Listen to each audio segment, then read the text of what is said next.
Hello friends, welcome to life long learning. चलिए शुरू करते हैं आज के हिमाचल प्रदेश हिस्ट्री के कुछ क्वेश्चंस को। और आज का पहला क्वेश्चन है, लॉर्ड रिपन अस्पताल की स्थापना कब हुई?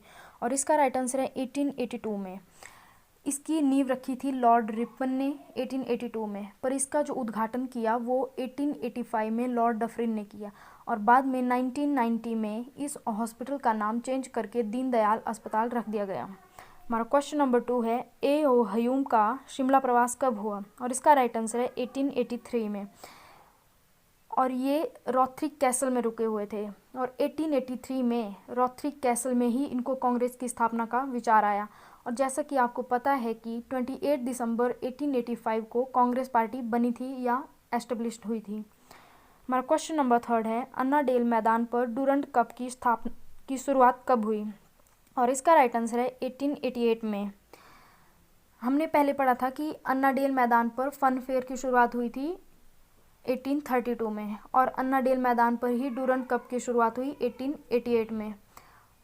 और जो डूरंड कप था ये एशिया का सबसे पुराना फुटबॉल मैच था। हमारा क्वेश्चन नंबर 4 है, शिमला से भारत छोड़ो आंदोलन का नेतृत्व किसने किया था? और इसका राइट आंसर है राजकुमारी अमृत कौर ने। और राजकुमारी अमृत कौर कपूरथला के महाराजा की बेटी थी। हमारा क्वेश्चन नंबर 5 है, 1947 में भारत पाकिस्तान के भविष्य का निर्णय किसने लिया था? और इसका राइट आंसर है लॉर्ड लुईस माउंटबेटन ने। और ये निर्णय लिया था वायसराय रिगल लॉज से। हमारा क्वेश्चन नंबर 6 है, महात्मा गांधी नाथूराम गोडसे केस की सुनवाई कहाँ पर हुई थी? और इसका राइट आंसर है शिमला के पीटरहॉफ में। यह सुनवाई पंजाब गवर्नमेंट के द्वारा की गई थी और इसमें नाथूराम गोडसे को फांसी की सज़ा सुनाई गई थी। और जो पीटरहॉफ था वो 1981 में जलकर नष्ट हो गया है। हमारा क्वेश्चन नंबर 7 है, 1681 के तिब्बत लद्दाख युद्ध में बुशहर का राजा केहरी सिंह किसकी सहायता करता है?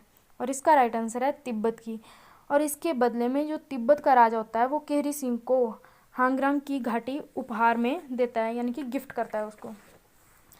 अब बात केहरी सिंह की चली है तो इससे जुड़ी एक दो बातें और जान लेते हैं। जो केहरी सिंह हैं उन्होंने 1683 में लवी मेला शुरू किया था। और केहरी सिंह को औरंगजेब ने छत्रपति की उपाधि दी थी। और केहरी सिंह को ही अजान बाहू भी बोलते हैं। और अगर आपसे पूछा जाए कि पहला सिक्का किसने चलाया था या शुरू किया था तो वो भी केहरी सिंह ने किया था। हमारा क्वेश्चन नंबर 8 है, किन्नौर के निवासियों को क्या कहा जाता है? और इसका राइट आंसर है अश्वमुखी या किन्नर या मोन्ने। अगर पूछा जाए कि महानंद पर्वत के निवासी किन्हें कहते हैं तो आएगा किन्नर। और किन्नरों को वायु पुराण में महानंद पर्वत के निवासी कहा गया है। और अगर पूछा जाए कि किन्नरों का सबसे पहले वर्णन किसने किया था तो कालिदास ने किया था।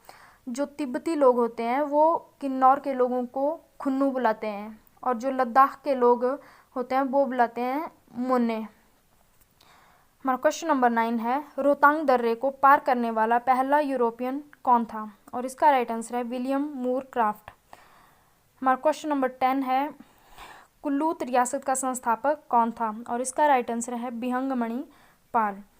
जो बिहंगमणि पाल होता है उसके जो पूर्वज होते हैं वो प्रयाग में रहते थे, और फिर प्रयाग से वो कुमाऊं यानी कि उत्तराखंड में आ जाते हैं, और कुमाऊं से मायापुरी जो कि हरिद्वार आ जाते हैं। पर जो वहाँ के जो स्थानीय शासक होते हैं वो इनका विरोध करते रहते थे। तो बिहंगमणि पाल अपनी पत्नी और पुत्र के साथ कुल्लू की ओर आ जाता है। और यहाँ भी छोटे छोटे सामंत शासक थे। जो बिहंगमणि पाल होता है वो उनके साथ युद्ध करता है, कुछ क्षेत्रों को जीतता है। लेकिन बाद में जो सामंत होते थे वो इससे उन क्षेत्रों को छीन लेते हैं। फिर जो बिहंगमणि पाल होता है वो एक चपराई नाम के ब्राह्मण के घर में शरण लेता है और वहीं पे रहता है अपनी पहचान छुपा के। और बाद में देवी हिडिंबा की कृपा से यह कुल्लू का राजा बनता है और जगत सुख को राजधानी बनाता है। अब देवी हिडिंबा की कृपा ये हुई कि एक दिन जगत सुख के नज़दीक एक जातर का मेला था, और एक जो वृद्ध स्त्री होती है वो मेला देखने जा रही थी। बिहंगमणि पाल उसको अपनी पीठ पे उठा के मेला देखने के लिए ले जाता है। वो स्त्री नीचे उतरकर उसके वरदान देती है कि एक दिन वह यहाँ का राजा बनेगा, और वह स्त्री जो थी वो हिडिंबा देवी थी।